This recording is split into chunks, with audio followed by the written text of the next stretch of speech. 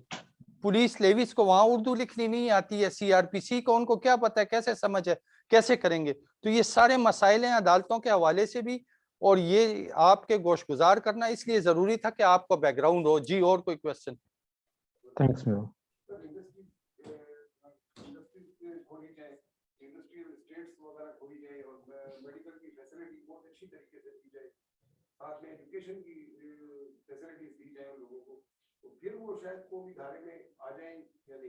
ٹھیک بات ہے جی. یہ تو پہلے ٹرائبلز جو تھے، آپ کو یہ پتہ ہے تھا، بعد میں یہ جو مارکٹس ہیں یہ آپ لوگوں نے پتہ نہیں اس وقت سروس میں ہوں گے نہیں ہوں گے، یہ آپ کے علم میں نہیں ہوگا. یہ تو اس لیے دیے تھا کہ ہم ادھر سے ایک روڈ نکالنا چاہ رہے تھے. وہ روڈ جو تھا تیرا کو کنیکٹ کرتا تھا. تو وہ کہتے ہیں کہ یہ روڈ آئے گا تو بے حیائی پھیلے گی، یہ وہ. تو بعد میں جو ہے وہ پھر ان کو ایز اے برائب کے طور پہ ان ٹرائبز کو فدا محمد خان کے ٹائم میں جب وہ گورنر تھے، اور اس کے بعد جو ہے وہ جنجوعہ صاحب جو گورنر تھے امیر گلستان، انہوں نے ریلیکسیشن دے کے ان کو مین دھارے میں لانے کی کوشش کی تھی ضیاء الحق کے وقت میں. اور یہاں ان کو کوئی اجازت دی تھی. حیات آباد یہ کارخانے نہیں، یہ مارکٹس جو ہیں جہاں پہ امپورٹڈ گڈز بکتی ہیں. اب وہ وقت نہیں ہے.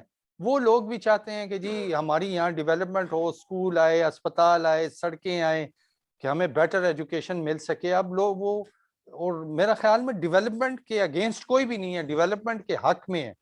وقت کا تقاضا یہ ہے کہ بجائے ادھر سے ہم یہ احکامات جاری کریں کہ ڈیولپمنٹ ہو، یہ وہ ہو، تحصیل لیول پہ، ڈسٹرکٹ لیول پہ ہمیں وہاں آرگنائزیشنز بنانی چاہیے جس میں وہاں کے اکابرین بھی شامل ہوں، پولیٹیکل اکابرین بھی شامل ہوں.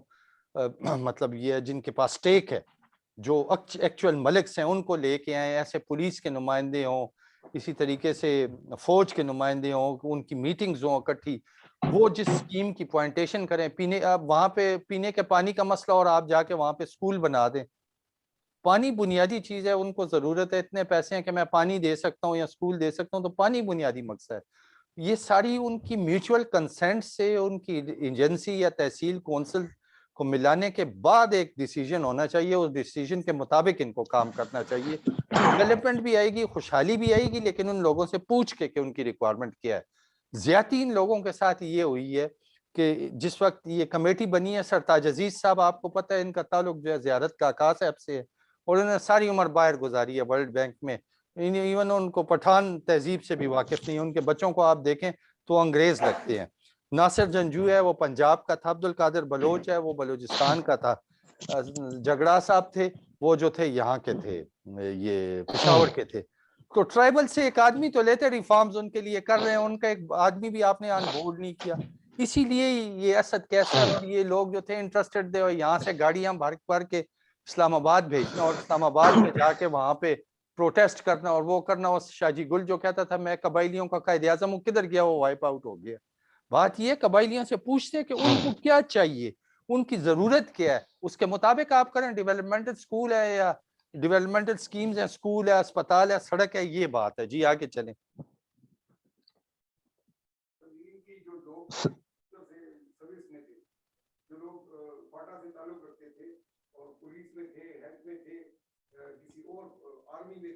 انہی لوگوں کو اگر ان کے ساتھ کیا جاتا یا ان کے ساتھ نیگوشیٹ کرتے باتوں کو اور پھر وہ ادھر یہ چیز لاگو کرتے تو زیادہ بہتر نہیں تھا کہ وہ اپنی قوم کے ساتھ بیٹھ کے تو طریقہ تو یہی